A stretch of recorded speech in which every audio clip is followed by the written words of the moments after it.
Good morning. Good morning. Welcome to Unity of the Valley. And for many of you, that's welcome back. Wasn't it a beautiful day yesterday?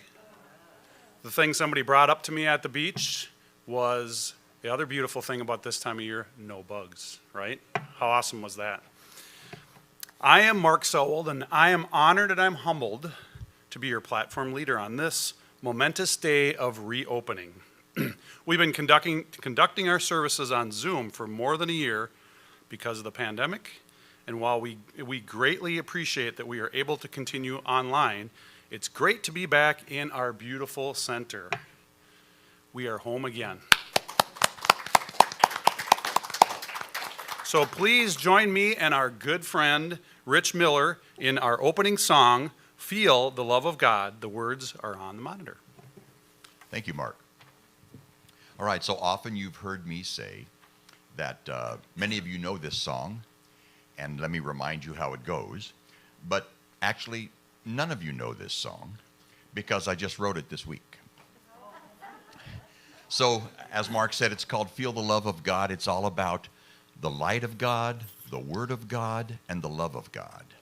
The verses and bridge are very simple, and as far as the melody goes, and I'm sure you'll pick that up immediately. Let me show you how the chorus goes. You've got to keep your eyes open if you want to see the light. Keep your ears open if you want to hear the word. Keep your heart open if you want to feel the love of God. It's that easy. Try that. You've got to keep your eyes open if you want to see the light. Keep your ears open if you want to hear the word.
Thank you, Rich. I think that could be a good regular one. I like that a lot, huh?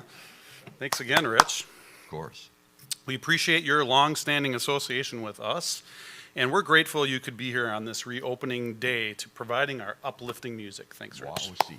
Thank you. You're very kind. So a few Zoom reminders, unless you have a role in today's, oh wait, that's right. I've been doing that for a year. I'm sorry. I should have known when I wasn't wearing my pajama bottoms that we weren't doing a Zoom call. To keep all attendees safe, we're following the recommended protocols, including not only the usual mask and distancing, but a special germ and virus neutralizing air filter. Thank you to Jennifer Stevens for lending that to the center. For those who wish to wait a bit longer before coming in person, we are streaming through YouTube, Facebook, and our website with our brand new camera and software. So welcome to all of you watching online. Please be patient with us if everything doesn't go as smoothly as it should as we navigate this new transition.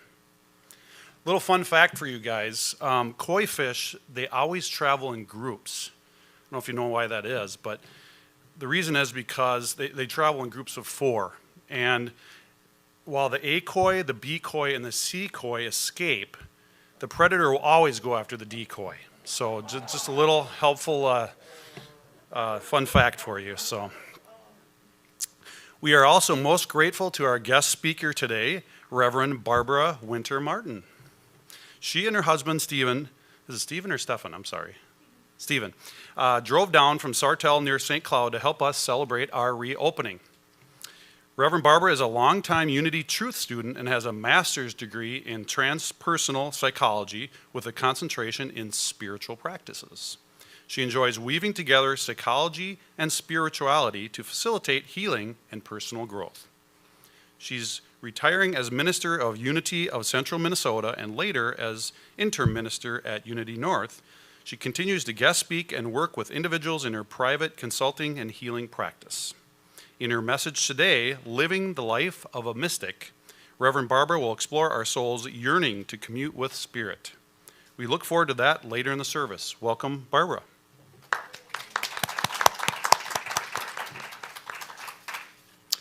Our daily word reader and prayer chaplain leading the prayer box, blessing and affirmations, is Sherry Johnson. She will be available for personal and confidential prayer support after the service in the meditation room where it's private and you can still social distance. Look for her over by the piano. The meditation room is just through that door to the right of the hall. Now I'd like to welcome anyone who's here or online for the first time today with a special blessing. In fact, this blessing could go for all of us. Together, we offer peace, love, and friendship. We bless you, and we're glad you're here.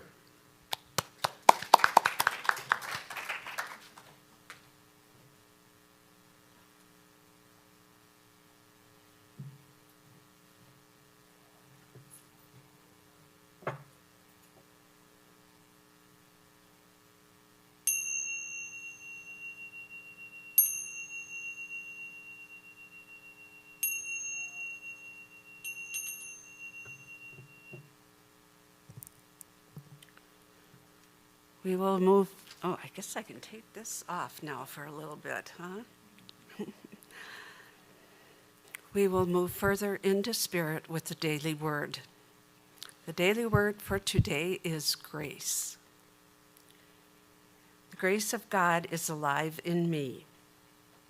I don't need to do anything to earn or deserve the grace of God because it is always present. Mine to claim in any situation.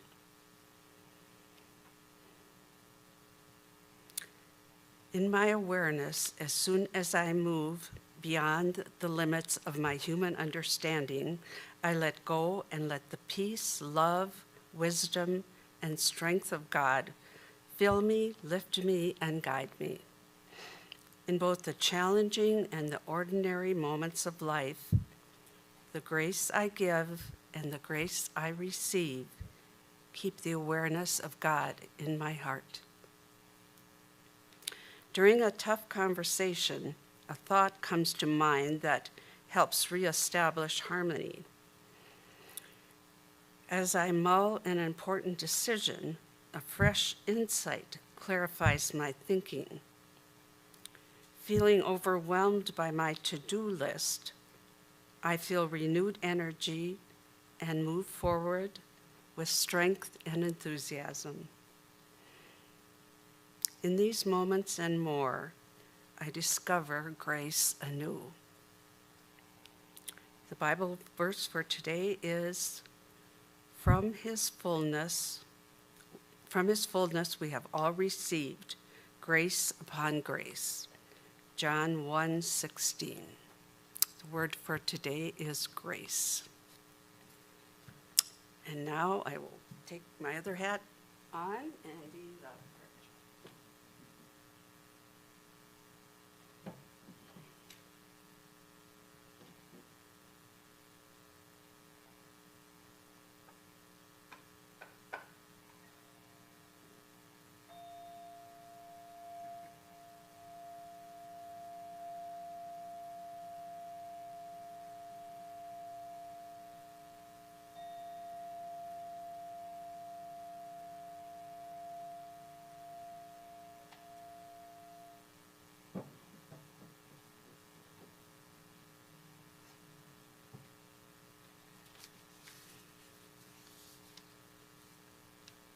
Mark, I could go to with the infinite number of virtual, but I've got it updated here too.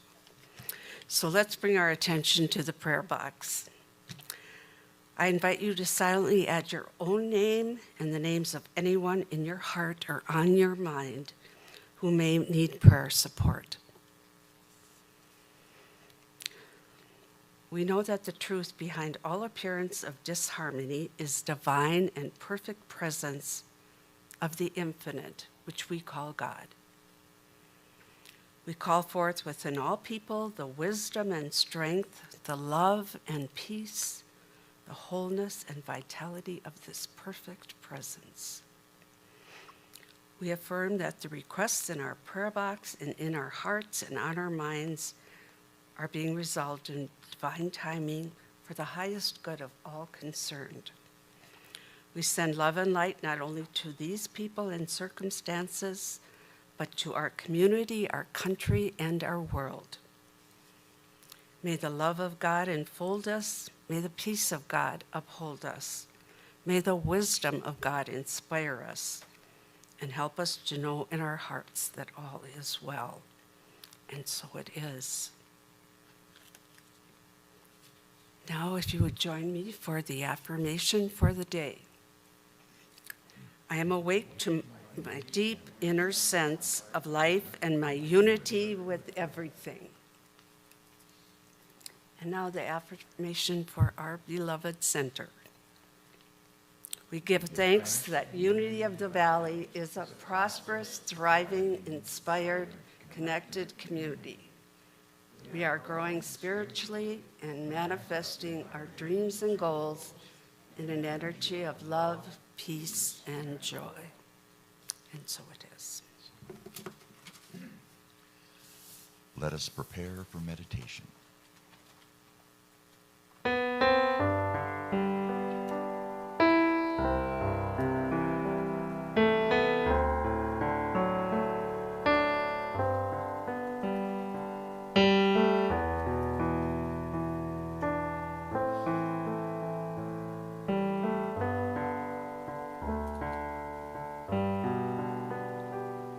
May we know God's love. May we share God's blessings. May we treat all life with kindness and fairness. May we see each other as equal in God's view. May we be forgiving. May we know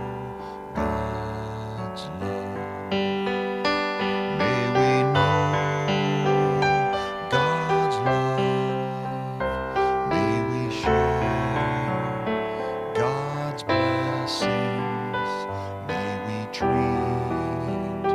all love with kindness and fairness. May we see each other as equal in God's view. May we be forgiving. May we know God's love.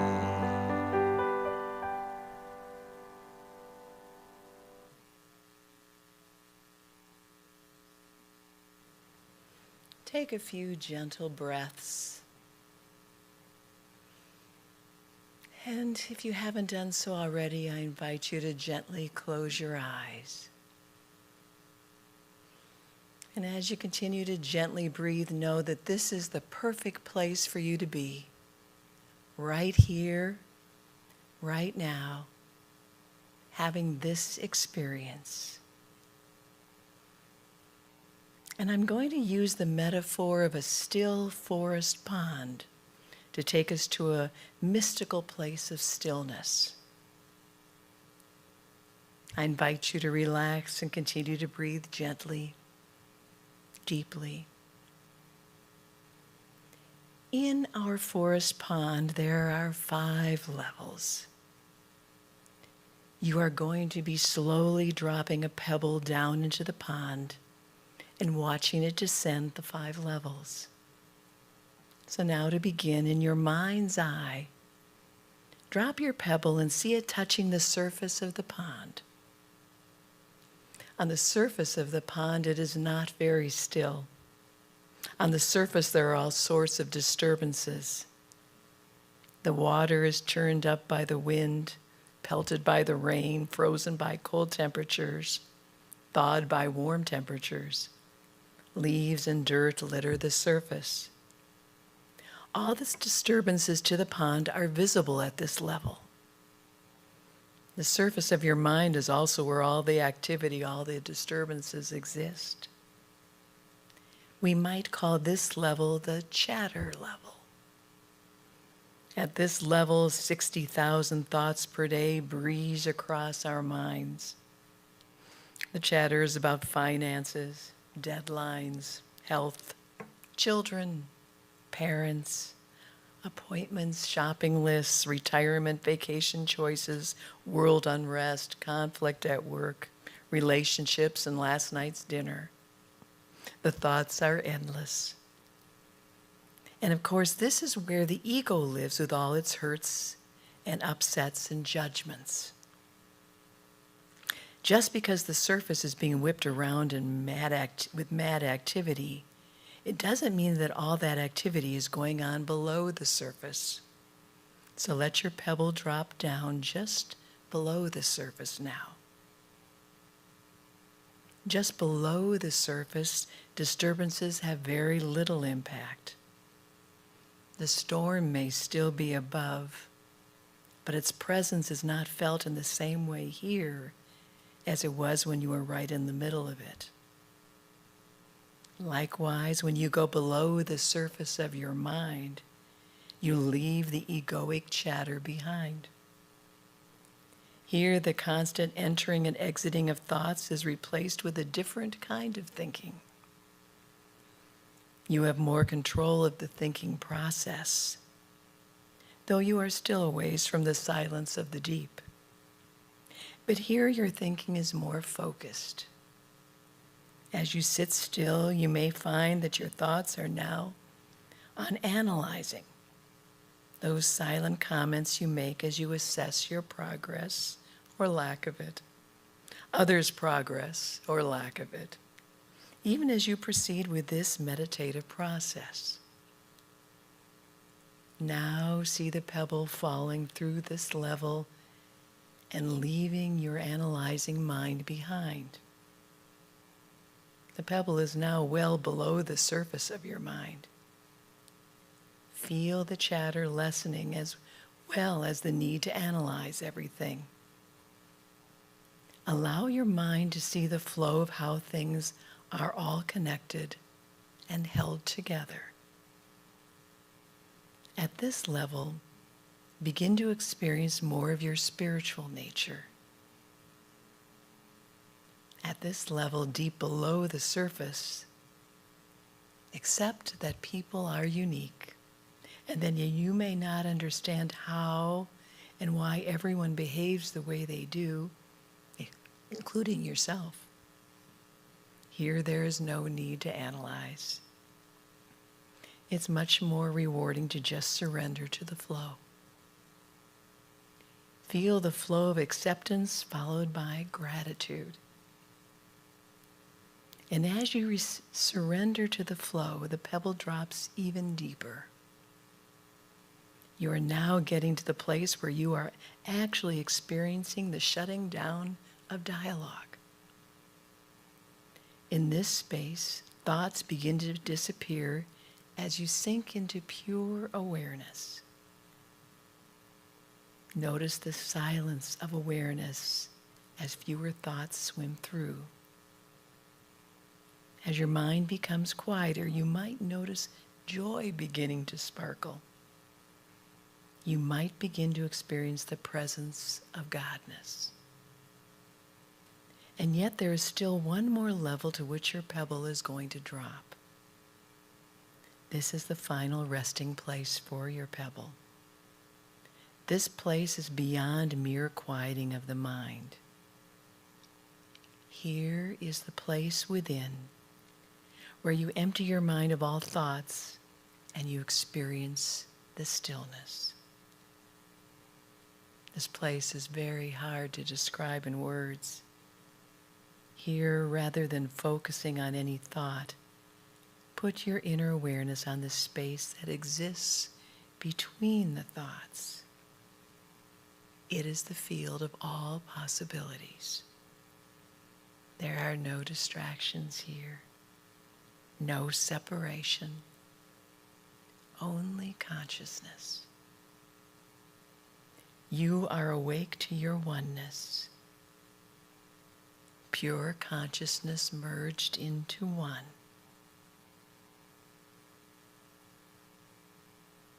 I behold the divine in you. You behold the divine in you. And so it is. And as we begin the closing of our meditation time, take a moment to simply breathe in your experience. Give thanks for this time. And when you're ready, take a few gentle breaths. Feel that life energy flowing through you all the way out to your fingers and your toes, the tip of your nose. And when you're ready, you can gently open your eyes, feeling alert, yet relaxed, energized, yet at peace.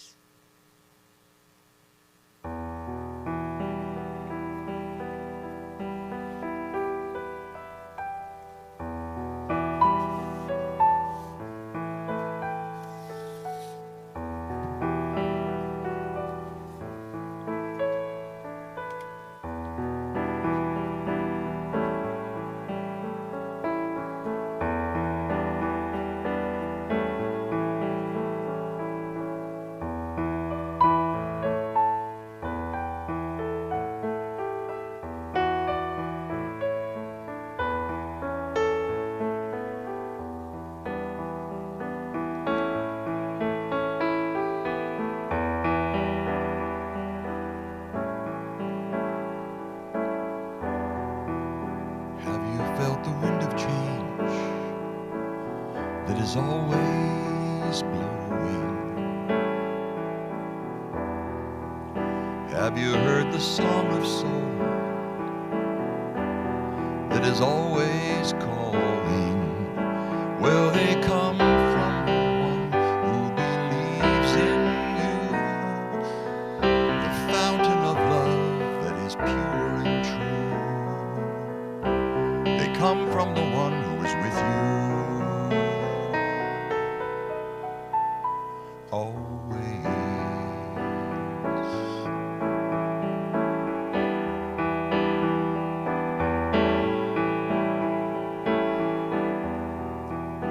Have you watched the patterns of life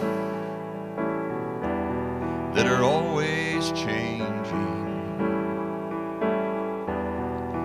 Have you moved to the rhythms of life that are always flowing? Will they come from the one who believes in you, the fountain of love that is pure and true? They come from the one who is with you always.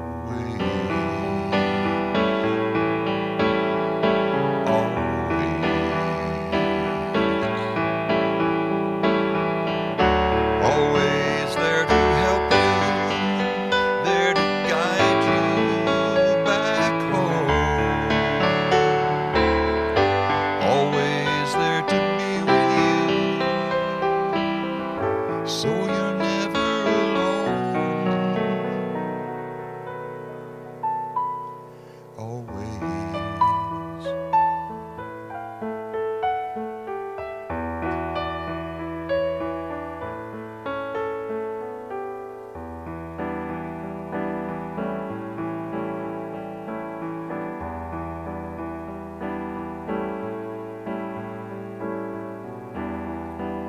Have you seen the miracles that are always around us? Have you lived in the grace of God's love that always surrounds us? Will they come from the one who believes in you, the fountain of love that is pure and true? They come from the one who is with you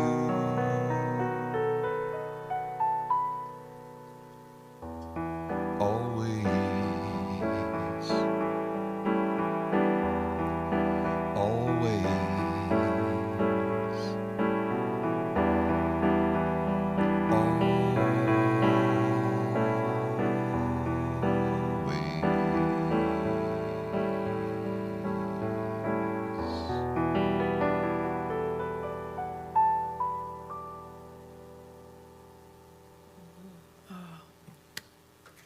Thank you.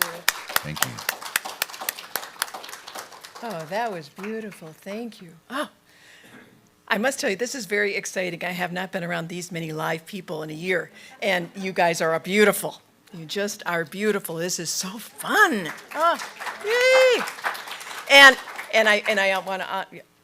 I'm also here because of wonderful scientists and great vaccines that make it possible for me to be here. So I'm grateful. And for those of you that aren't here today, at some point you may choose to be here, but if you're in the perfect spot where you are right now, I know it. So, we get to be here together. And I thought I would start off my talk today by telling a little story. It's about a seeker, because Unity, we're spiritual seekers, are we not? And this is a story of a seeker who had heard that there was a council of wonderful mystics. And this council had cultivated the I am consciousness. And they lived high atop a mountaintop in a far land. So he wanted to learn at the feet of these mystics, so he traveled. He sold everything he owned, and he went on this long journey. And it was a hard journey. It had hardships and losses and lots of pains. And he ran into other seekers while he was out and about, too. So what he did is he eventually had a whole band of seekers. They all kind of got together, and they traveled, and finally they got to the far land. And they went to the mountaintop, and they had reached the place where the Council of Mystics lived. And after this arduous journey, they were so excited. And they came into the room and they saw the robed mystics around a table. And they rushed to the table. They were so excited to meet them. And when they got to the table, they found out that the robes were empty. And they were mystified, they were disappointed, and very disheartened. But then slowly, one by one, they began to come to a profound realization. And they realized that they were to put the robes on themselves. because they were the mystics that they had been seeking all this time. And I thought of a couple, Neville says, in Your Faith is Your Fortune, he says, consciously claim yourself to be that which you seek, and you too will know the status of true mystic. Rabbi David Cooper said in God is a Verb, the urge to call out to God is always answered simultaneously as it is spoken, for ultimately there is no difference between the caller and that to which it calls. Very profound. I don't always, feel that, but I get it. And I started getting that idea of calling forth that which you're seeking a number of years ago. I was at Unity South in Bloomington, and one of their congregants was a dance teacher, and she would teach dance classes. So we were doing ballroom dance. Oh, it was great fun. And initially, I spent my initial part of the dance in fear that Stephen would not hurt my feet permanently, and that, I wouldn't look too klutzy. And then an idea was given to me that I should claim that I am a dancer. And when I said I am a dancer, in fact, I just said it now, and did you know, I stood up taller. I grew about an inch. And my spine, I think, becomes more straight. As I just say, I am a dancer, I find that I tend to use better hand movements, too. You'll notice that. But it's claiming something, and when we claim it, we start to embody it, if it's the truth for us. And the truth is, we're all dancers, aren't we? I've been really dancing this past year. My husband is doing karaoke because I don't live with Rich, so I've got to have other music. So Stephen sings karaoke, and then I dance around the house. It works beautifully. So I have been a dancer for the past year. So when I thought, about living the life of a mystic, and of course, when I'm talking mystics, when I was young, I thought of mystics as being other, holy people, sages, gurus, people who did live on mountaintops, not just in the legends. And they meditated probably 24 hours a day, 7 days a week. And that didn't even look good to me at that time. But anyhow, I like what Ernest Holmes says, what a mystic. He says, a mystic is not a mysterious person, but it is one who has a deep inner sense of life and of his or her unity with the whole. It's a person who has a deep inner sense of life with a capital L and connection to the whole. It's recognizing the goodness in everything, isn't it? I think of a mystic as a person who sees, senses, feels, and experiences connection and oneness. About 500 BCE, before the Common Era, Siddhartha was walking around, and he was doing acts of kindness. And people would come up to him and say, not who are you, but what are you? Are you a god? Are you an angel? And he would answer, he said, no, I am someone who is awake. And of course, he became known as the awakened one, which is what Buddha means. And I thought about that, because to become an awakened one, I think is a great definition of a mystic. And so the Buddha is an example of mystics. Jesus of Nazareth was definitely a mystic. He lived with this sense of connection to all that is, definitely. Probably then we go forward in time a little. Meister Eckhart, 12th century, priest. He was a mystic, I think. When you read his readings, and it was wonderful. We go in more contemporary time, I think of mystics, maybe Emerson. I think of Charles Fillmore, co-founder of Unity, and his wife Myrtle. Definitely mystics. We're in touch with that oneness, had that deep zest for life. Probably go even more current in time. Dalai Lama, I think of the Vietnamese monk Thich Nhat Hanh, Eckhart Tolle. Those are maybe ones that we may all know.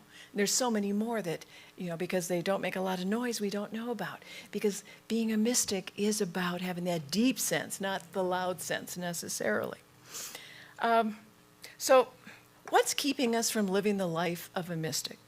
And when I asked myself that question, I remembered a wonderful story by Joan Borysenko in The Ways of the Mystic. And it's about a yogi, and his guru. And the guru instructed the young yogi to begin his meditation practice. And so he set him under a meditation tree on the edge of a river, gave him a begging bowl and a loincloth. He said, just stay here and meditate. And it started out well. Once a day, he would go into the village and beg for food, as was the tradition. And he would beg for food, and then he'd come back, and he'd meditate the rest of the day. In a few days, he'd been doing this, and he decided one night he rinsed out his loincloth in the river and then hung it to dry. He woke up the next morning, and a rat had eaten his loincloth. What is a yogi to do? So the next day he had to go into the village and beg not just for food, but for a new loincloth, which he got a new loincloth, fine. And he went back to the river, fine. A few days later, he washed his loincloth, hung it up to dry. The next morning, the rat had gotten it again. This is very unbecoming for a yogi to have to go in and beg for a new loincloth. So he had a brilliant idea. He says, I will get a kitten, and the kitten will scare away the rat. Okay? Then he realized very shortly that the kitten got hungry and he needed milk for the kitten. So now he had to go into the village and beg for milk and for food. This was not going to work. So he had an idea. He found a stray cow. So he brought the stray cow to the river. Now he had milk for the kitten, and he could continue on and do his meditation. But then the season changed. It got really warm and the grasses dried out, and now he had no food for the cow. So now he had to beg fodder for the cow. You can kind of see how this is going. So he has to go back to this. So this is now plant some crops to feed the cow. And he did that. And the soil was very rich by the river, so it was great. And but he found that he was spending so much time farming, he had no time to meditate.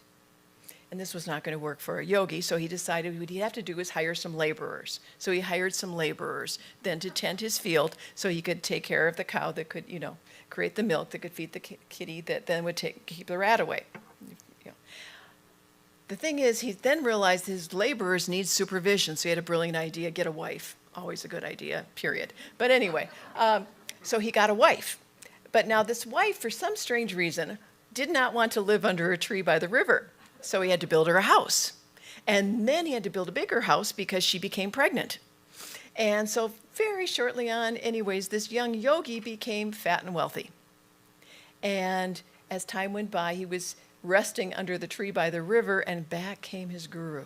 And his guru looked around and said, oh my gosh, what has happened here? Because he could see the fields, the house, the laborers, everybody. What is going on here? I set you here by the river 5 years ago with a begging bowl and a loincloth to meditate on God. Oh, revered teacher. This may be hard to understand, but this was the only way I could keep my loincloth. And I don't know about you, but I identify with that. Did you find that sometimes things just keep moving from one thing to the next, and before you know it, I have this whole life. Now, I'm not complaining. I have a great life. But I have a life that just kind of built on each other, and I may not have, and I have had times where I did not have time to do the peaceful, contemplative, just being still that I wanted. Because the world can get very distracting. Have you found that? I find that it can be very distracting. Because I believe we're all mystics, we're all seekers. But our seeking can get, shiny things kind of distract me. It doesn't take a lot. And what will happen then is that we then substitute maybe accumulating things for our seeking, and we end up with a lot of stuff, and I like my stuff. But it isn't a replacement for moving into that, to being in that place of oneness. And sometimes we get this urge to connect gets distorted, and we end up in relationships that don't serve us, or we end up with addictions that are counter to us moving forward. But because I've always felt that addicts are just frustrated mystics. They're just people who are so frustrated that they run askew from what their original mission was, which was to come back. Well, actually, it's going to be to come back to self, even though we don't know that in the beginning. At least I didn't know that in the beginning of my journey, that my whole journey to figure things out was actually to come back here. Did not quite get that, but that's okay. The Buddha says, let your mind become clear like the still forest pond. The pond we had in our meditation. Actually, it wasn't very still at the top, was it? life isn't very still. There's a lot of things going on. But if we go below, that's where it gets really exciting. Charles Fillmore said in Talks on Truth, Elijah found that the voice of God was not in the wind, not in the earthquake or fire, these being of the intellect, but in the still, small voice, where the pebble drops down into the pond. Because, well, earthquakes, fires, things, these are loud and distracting things, and they will get my attention for a long time if I'm not careful. So we need space to be present. And I don't know about you, but I found myself at one point, I'm better today, where I used to I had to schedule in meditation time, because I found that my life was full of wonderful tasks. I liked my tasks, but there was one task and then another task and then another task. And there was no space for a lot of surprise, for the unexpected, or to just be still. And now I have a lot of space in my life, and for some of us, we've had a lot of space in the last year. And so that was one of the blessings I had, was I had a lot of space in the past year that I might have filled up. But it gave me time to commune with my squirrels, Ernie and Bert. And they are not actually pet squirrels, but they do think that they own my patio. And the birds, and the deer, and the trees, and just be. I have time. And what a gift, isn't it? To get to be present. And then, so I was looking at what are the things that keep me from living the life of a mystic, and now I have the time. And then the next piece for me is to make sure that my identity is not caught up in things on the surface of the pond, which is my body, my emotions, my circumstances, all those kinds of things. Because we all have that stuff. We all have circumstances going on in life. We all have bodies. We have our emotions, our feelings, our thoughts, and all that. But that isn't who I'm not my body. I have those things. Because if I identify too strongly with them, then I will stay in a state of separateness from you, because you and I are different. Because at the surface, we can look different in that pond. I had a wonderful minister when I first moved to California in the late 80s. She was an associate minister. She was quite old, my gosh. She was in her 60s. And, back then she was old to me. We evolved, don't we? But anyhow, and I would ask her, how are you, whenever I saw her? And her answer was always the same. She said, perfect as God made me. And that used to irritate me. And I would say to myself, or under my breath, depending, oh, get real. Not realizing she was more real than I was in the answer I was looking for. Because when I say, how are you feeling, I expect a top of the pond answer. My lumbago, this is the reason I'm limping, because I got blah, blah, blah, blah, blah. She responded from down at the bottom of the pond. She's perfect. She's just fine. Everything's good. And that was a wonderful lesson for me to learn. I'd only been in Unity about 2 decades, so I was slow in catching on to these things. But that's okay. It's progress, not perfection, in the life of a mystic, thank goodness. So I learned, from her that we can answer questions and we can live life from the surface of the pond. We can live from the analytical area, or go deeper, deeper down and feel our connection to oneness. We get to do whatever we want. It's okay. There's a wonderful Fillmore quote. Now, I love Charles Fillmore, although he is the king of the run-on sentence. So I will try and read this in phrases so that you can follow, because it is so good. He says, Jesus prayed much by himself and spent long hours in silent communion with God. Those who have even, to a slight degree, opened the Christ consciousness in themselves so that it flows forth and recognizes the universal mind, can readily understand that Jesus was in the silence with God, getting the power and wisdom necessary to do his work. The normal condition of man is one of opened inner communion.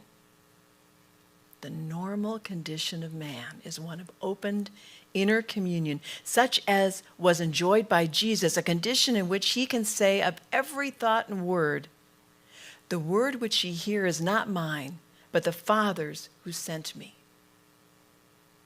What you're hearing me say is not mine. It is the Father who sent me. I am deep in the pond, if we're still using the old metaphor, that there is such connection that what I say is what Godness says. What I'm feeling is what Godness feels. We are one. Isn't that wonderful? To be in that place where we feel such a connection and where we see it in others, we feel it in ourselves, that we know that the words we are saying are the words of the divine. And that because we are the divine, we are fully embracing that. I love it. And the good news again is it's a practice, not a place you arrive. So, I love practices. So here are so I would say if you have some work to be done to live the life more of a mystic that you'd like to live, which I do too, then we can do some fasting and feasting. And for me, if I ever say fasting, I'm not talking chocolate. So we're safe here. So here's some things to fast and feast. Fast from judging yourself and others, and feast on seeing the indwelling Godness in you and everyone. Fast from pessimism and feast on optimism. Fast from thoughts of illness and feast on the wholeness that is Godness.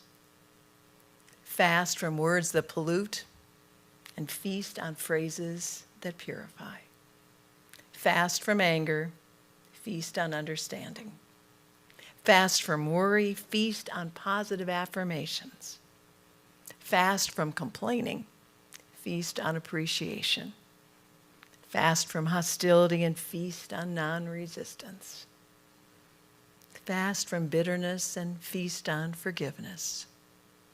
Fast from anxiety and feast on trust and faith. And finally, fast from ego and feast on love. And when we do that, what happens is, I've been using the idea of a pond and dropping a pebble, but I think of it as moving from our intellect down into our heart space. And when we move from our intellect down into our heart, then we feel our oneness. And there I behold the mystic in you. And so it is. Blessings.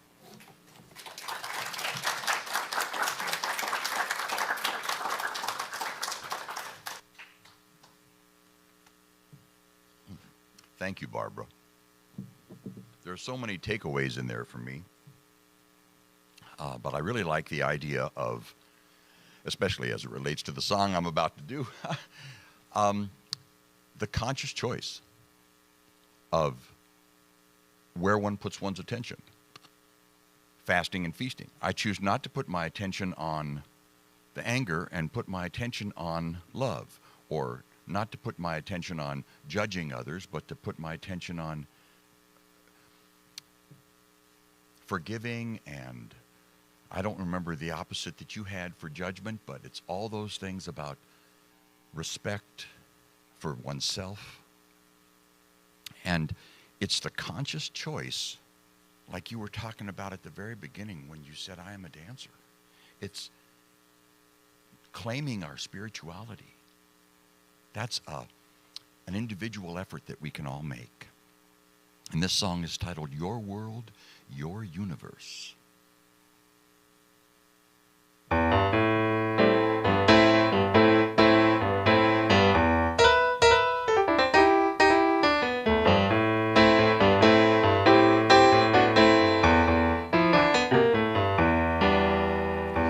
all around you.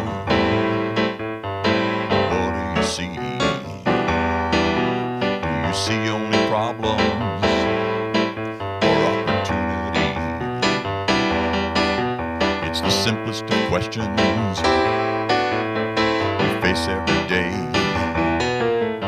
To be part of the solution or get in the way. So tell me, how do you choose to be? And what will you choose to see? Your world is what you make it. You can make it better or you can make it worse. When there's a chance, just take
mysteries of life you will learn as you grow. The gifts you receive are from the seeds you sow. So how will you choose to be? And what will you choose to see? Your world is one you make it. You can make it better or you can make it worse. When there's a chance, just take it. You know it's your world, your universe. That's right, it's your world, your universe. You know that you can make it better or you can make it worse. It is your world, your universe.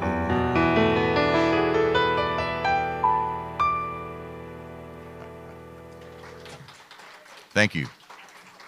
Thank you very much. All right, we get to start out with the A-team for this, huh? We got Reverend Barbara and we got Rich. Thank you.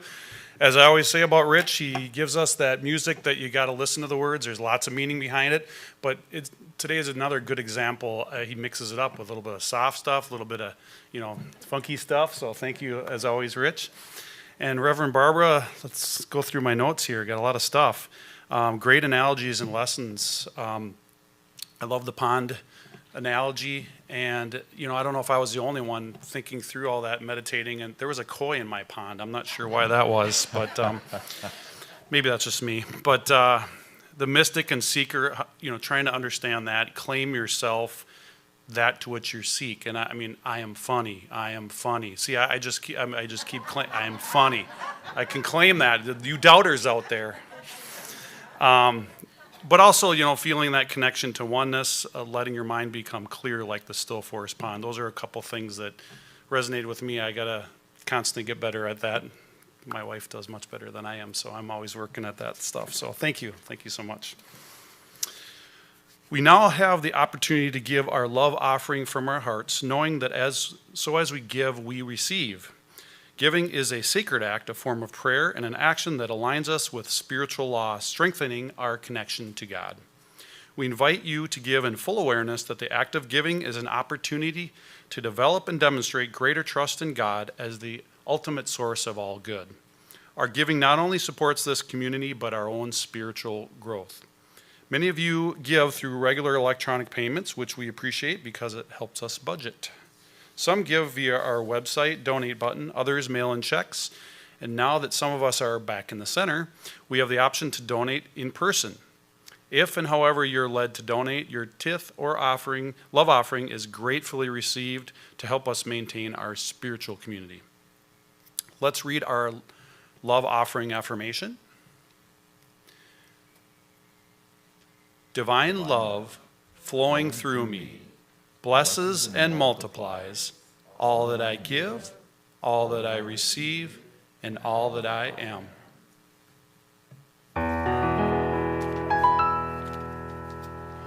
My gift goes forth on the wings of love, and it lands where it can.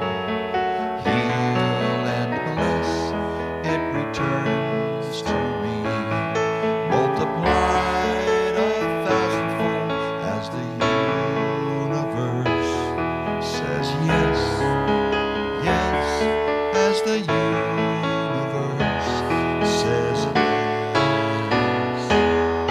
My gift goes forth on the wings of love, and it lands where it can. Heal and bless, it returns to me, multiplied 1,000-fold as the universe says yes, yes, as the universe says yes. Please join me in the blessing of this offering, any contributions that have come in electronically, and good of any kind so generously given to support Unity of the Valley this week. Together, we affirm that God is our source and we are the channels. We bless these gifts given in love that serve our spiritual family and flow out into our community and beyond. We are prosperous and blessed with abundant good. Thank you, Mother, Father, God. Thank you, John. A few announcements. Remember that Tuesdays at 11 on our Facebook page, we offer a live half-hour guided and silent meditation. Please join us for this beautiful meditation that comes out of Unity Village. Another meditation opportunity is Catherine Belisle's monthly hour-long max meditation of guided and silent meditation plus visualization. This month it will be Monday, May 24th from 7 to 8 p.m. The meditation will now be in the center, and the love offering is $20, which goes to our center. Thank you, Catherine. Please register for this meditation via the link in the buzz on our website. Speaking of Catherine Belisle, she will be our speaker next Sunday, May 9th. And surprise, surprise, we've got our old friends Jimmy Steffen and Holly Circle back as our musicians. Please make sure to join us for that. It's going to be fun. It always is with those guys. If you, where was it? Oh yeah, masks and other safety protocols will still be in effect. If you'd like to attend in person, please come at 9:30 or 9:45 at the latest to check in. We'll also live stream again through YouTube, Facebook, and our website. If you don't receive the weekly buzz and would like to, you can opt in on our website, unityofthevalleymn.org, or email us at info@unityofthevalleymn.org. You may submit prayer requests to our prayer chaplains at the same email address or ask for a prayer chaplain to call you. We encourage you to like our Unity of the Valley YouTube channel, Facebook page, and visit our website to learn more about us. I do want to, personally, this wasn't in the announcements, just mention, I want to thank everybody that was involved in putting this together. There was a lot of work behind the scenes, a lot of people. I don't want to say too many names because I don't want to leave somebody out. A lot of hands to make light work for this operation. So good job, everybody. Thank you for all your help. So we'll give a clap. I also want to mention those that are here and those watching, if you call yourself to help out, the more the better. It makes sure that we don't have too many people doing too much. So please do contact, I believe Sandy is our main, where's Sandy? She must have stepped out. Is our main contact for that, or you can always send it to our info@unityofthevalley.mn spot as well. So thanks again. As far as the kids go, we won't be having them join us in the sanctuary for a while. So parents, as you leave, please do go make sure you sign your kids out. After the closing song, Barbara and I will go straight outside and ask the rest of you to please leave by rows and join us with the last row leaving first. Please maintain social distancing as you leave. Outside, under the portico, we'll have individual light refreshments to celebrate our reopening. You may socialize there or in the parking lot while maintaining a reasonable outdoor distance, because I think it's not raining yet, right? It looks like it isn't. Let's now stand for our prayer for protection. Together. The light of God surrounds me. I am that light. The love of God enfolds me. I am that love. The power of God protects me. I am that power. The presence of God watches over me. I am that presence. Wherever I am, God is. Wherever God is, I am. And all is well. My quote for the week, I thought would be appropriate, guessing on what she was going to talk about, and I think it works pretty good. Listen to silence. It has much to say. It's kind of pretty deep if you think about it a little bit. So, thank you for attending our service today. Whether you're here in person or online, we are all part of Unity of the Valley. Stay well, be happy, and come next week. Rich will now lead us in our closing song. Thank you, Mark. All right, so many of you have sung this one before, and we've tweaked the words as we always do with this one. So it's the same stanza that repeats, and the key word here is, as you'll see, I can't tell from here whether it's in bold or not, but in the parentheses you'll see peace, joy, unity, and love, and we'll start off with love. So the first stanza goes, I'm standing in the middle of love, and I shall not be moved. I'm standing in the middle of love, and I shall not be this love inside me, and I've got God's love to guide me. So I'm standing in the middle of love, and I shall not be moved. Okay, peace. I'm standing in the middle of peace, and I shall not be moved. That's right. Standing in the middle of peace, and I shall not be moved. I feel this peace inside me, and I've got God's love to guide me. So I'm standing in the middle of peace, and I shall not be moved. Joy. I'm standing in the middle of joy, and I shall not be moved. That's right. Standing in the middle of joy, and I shall not be moved. I feel this joy inside me, and I've got God's love to guide me. So I'm standing in the middle of joy, and I shall not be moved. Unity. I'm standing in the middle of unity, and I shall not be moved. That's right. I'm standing in the middle of unity, and I shall not be moved. I feel this unity inside me, and I've got God's love to guide me. So I'm standing in the middle of unity, and I shall not be moved. Love, one more time. I'm standing in the middle of love, and I shall not be moved. That's right, Lynn, clap your hands. I'm standing in the middle of love, and I shall not be moved. I feel this love inside me, and I've got God's love to guide me. So I'm standing in the middle of love, and I shall not be moved. Oh, have a blessed day. Thank you.